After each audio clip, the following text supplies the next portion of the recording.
Alright, so this is going to be another movie review. This one's called Stone Cold, 1991. I finally finished watching it, and no, my earbud hole and phone doesn't work. So I had to go back and watch it several times to get the sound, and lots of naked white women in this one. Of course, it's got the Boz. I was reading one review. It says, Boz equals too awesome for sure. Boz's hair defies both logic and taste and manages to evoke the diametrically opposed forces in early 1990s hairstyles. Thick product versus rock and windswept dew. Black roots juxtaposed with platinum blonde tresses hanging like a mud flap down his beefy neck, while the top and sides are all business crew cut, as evidenced by his ability to infiltrate both the salsa club and the greasy biker compound.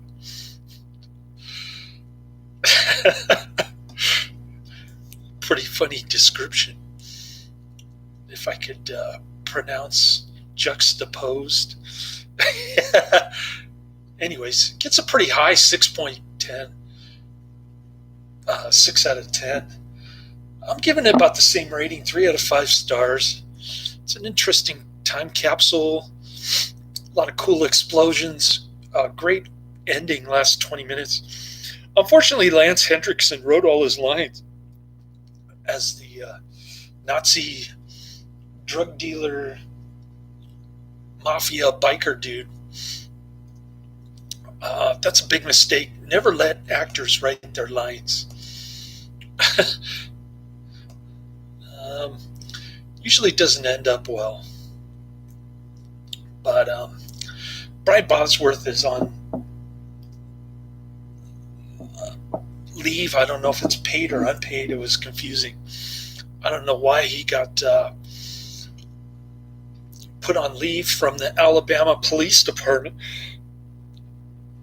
But I guess it has something to do with his loose cannon kind of gung-ho attitude, I guess. And so he stops a robbery at a grocery store. The FBI, he's feeding his Nile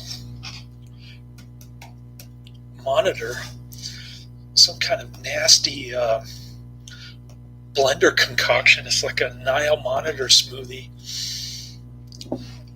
I can't remember all the nasty things he puts in it, but those things eat alligators. Anyways, the FBI bribes him into infiltrating Lance Henriksen's Nazi bike gang. I actually saw a Nazi flag in the biker lair. And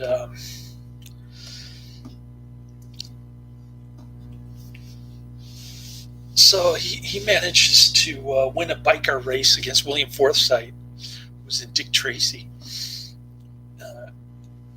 Lance Henriksen is changed copper. Brian Bosworth is Joe Huff, John Stone. William Forsythe is simply ice. I wonder if the big time wrestler Stone Cold Steve Austin got his name from this movie, because it came out the same year as when he started wrestling. I think that's when I stopped watching. But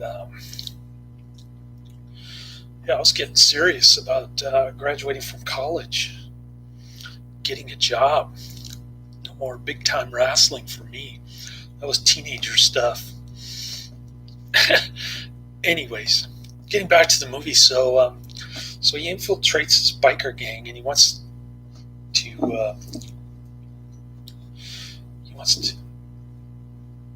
trap the bikers and the mob at the same time. by unloading this drug called P2P, which I never heard of. It's like a clear liquid in a glass tube. I have no idea what these people are talking about, but he starts a little romance with Lance Henriksen's old lady. She finds out that he's a cop, and Lance Henriksen wants to use him as a human bomb on the courthouse, where his biker friend is being tried for being retried for the death penalty on appeal from the prosecution, which doesn't make sense, but whatever.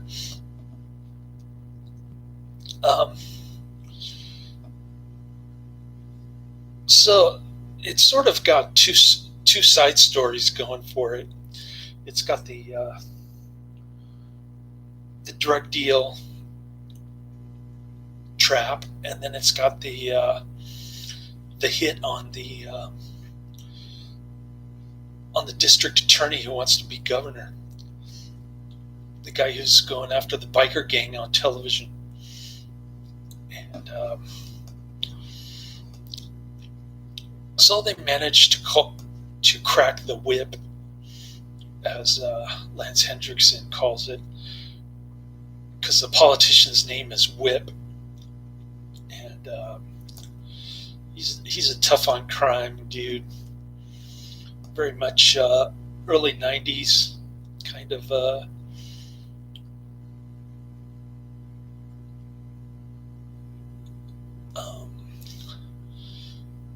crime versus law and order kind of thing.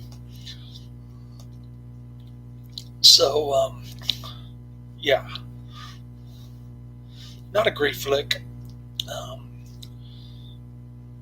I thought it was rather tedious without this, not being able to hear the sound or to see the naked white women on my phone. So I went back and watched it again.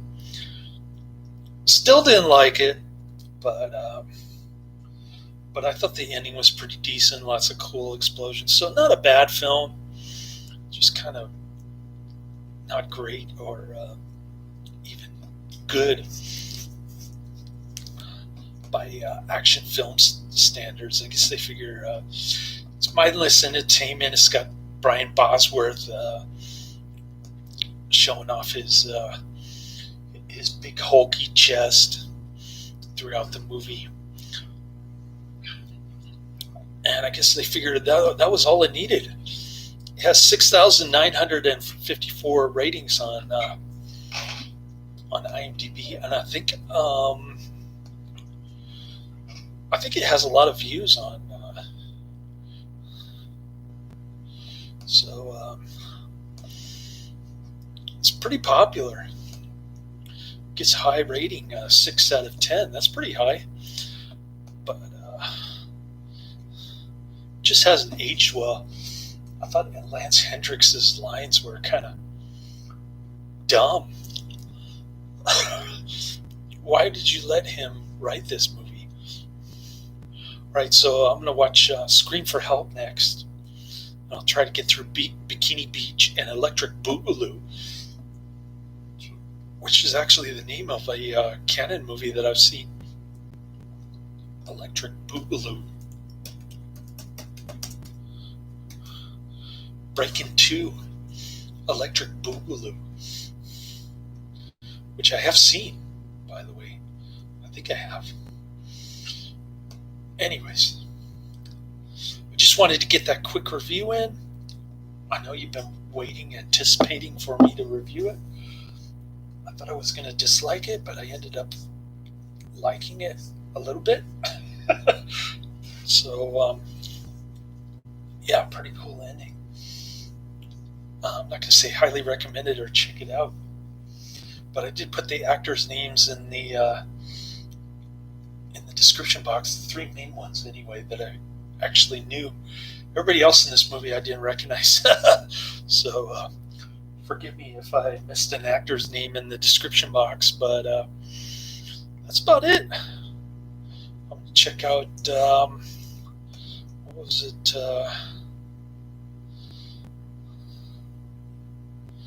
It's Adrian recommendation.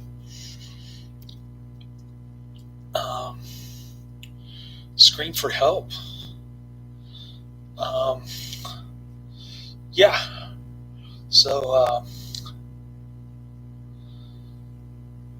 a bunch more Rome Against Rome, The Bat, A Reason to Live, A Reason to Die, and Final Round. Then Christmas weekend is going to hit. 6 days of watching movies, mostly AIP stuff, I think.